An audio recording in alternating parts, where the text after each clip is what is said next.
Olá pessoal, estamos então retornando à produção de materiais para psicanálise do dia a dia. Estamos retornando agora devido a esse confinamento que está acontecendo, então um tempo maior para a gente produzir esses vídeos, né? Então esse é o primeiro vídeo de 2020, espero que todos estejam em casa, no confinamento, para que possamos realmente diminuir o contágio desse vírus. Bem, hoje eu vou falar, que é o primeiro vídeo de 2020, e agora nós vamos postar toda semana um vídeo. Se vocês tiverem algumas perguntas, por favor, podem entrar em contato. No site nós temos telefone, WhatsApp, temos e-mail para vocês entrarem em contato. Qualquer dúvida, qualquer indagação, qualquer objeção, teremos o prazer de responder, eu tenho o prazer de responder para vocês. Então o tema de hoje é um livro que eu gostaria até que vocês, se tivessem tempo, lessem nesse período de confinamento.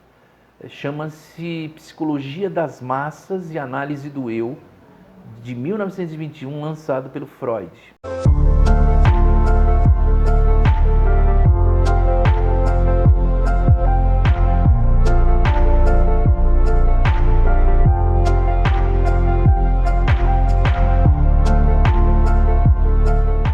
Então o Freud, ele vai lançar esse livro depois da Primeira Guerra Mundial.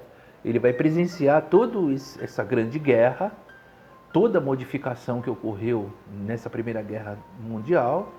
E a Primeira Guerra Mundial, ela inaugura um novo tipo de guerra que nós encontramos no mundo. Porque antes da Primeira Guerra Mundial, haviam guerras que eram campais. As guerras eram campais, cavalaria e o exército se juntavam e escolhiam um lugar e aí entravam em contato.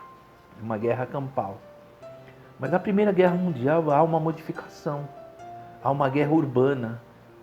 Começa a surgir bombas, começa a surgir tanques, começa a surgir metralhadoras, começa a surgir um armamento muito sofisticado.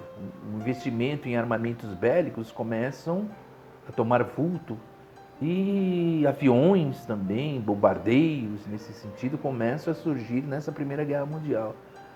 Então a Primeira Guerra Mundial é uma mudança muito grande e os aspectos psicológicos também, após a Primeira Guerra Mundial, é assustador, a ponto de pessoas ficarem também confinadas, bastante tempo confinados, e que quando acabou a guerra, ao saírem, terem dor de barrigas, com medo, né? Terem processos de fobias, tudo provocado por essa guerra que foi muito agressiva e que talvez tenha matado mais de 10 milhões de pessoas, né? Proporcionalmente é muito grande o número de pessoas que morreram na Primeira Guerra Mundial. Surgiu a guerra de trincheiras, a guerra de ocupação de territórios, um novo estilo. E o psicológico das pessoas também se modificou nesse período, né? E o Freud passa por essa análise, por esse período.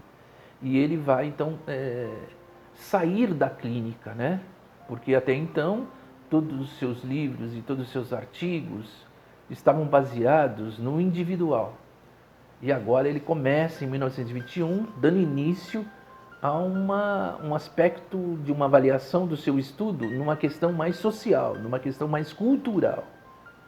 Então ele sai da clínica e já vai para a sociedade. E a primeira afirmação que ele tem nesse momento é que o individual jamais está separado do social.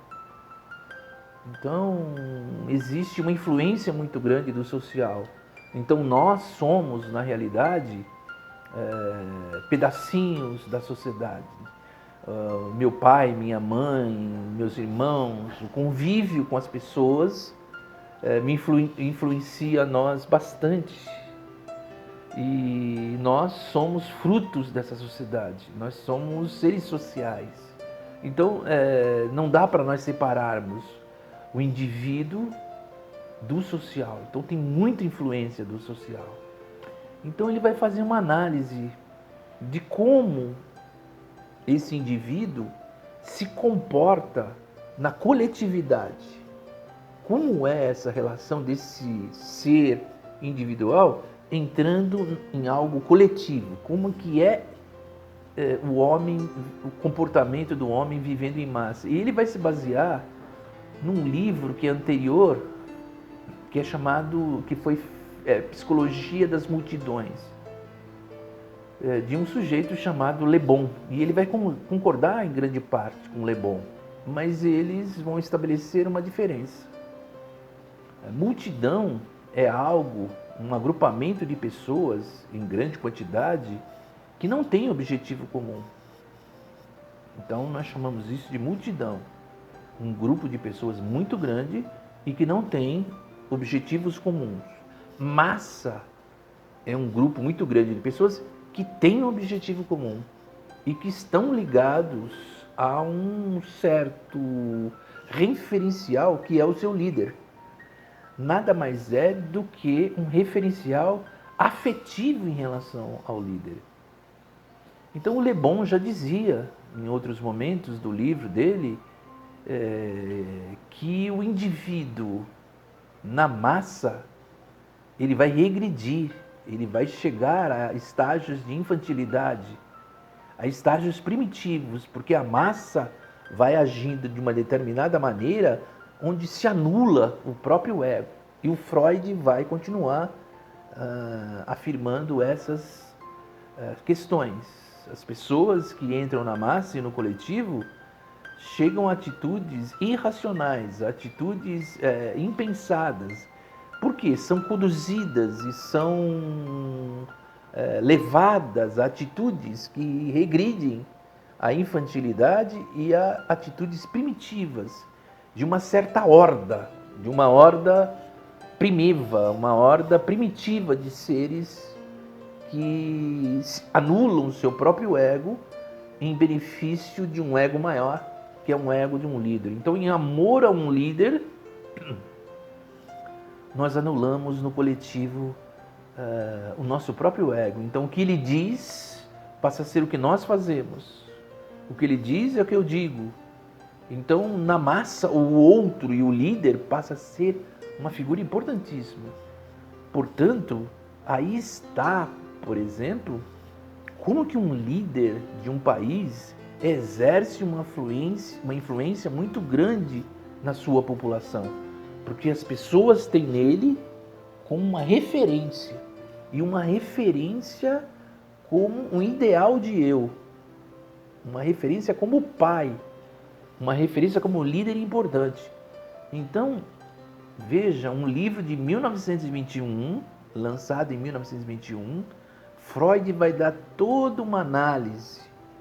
E a partir dessa análise, em 1930, por aí, surge o nazismo, o nazifascismo, que também é uma manipulação das massas. Como que um líder manipula as massas em torno da sua figura e o amor dessas pessoas em relação àquele líder anula o ego de cada um. As pessoas passam a ser acríticas, alienadas, seguindo fanaticamente esse líder e dá origem a um dos maiores massacres da humanidade, que foi o nazismo e o fascismo, o nazismo na Alemanha e o fascismo na Itália, que nós chamamos de nazifascismo. Como que o Hitler consegue, através das suas insatisfações, através do seu processo de rejeição, porque se não vejamos a história do Hitler, o Hitler foi um indivíduo que foi rejeitado por muitas pessoas,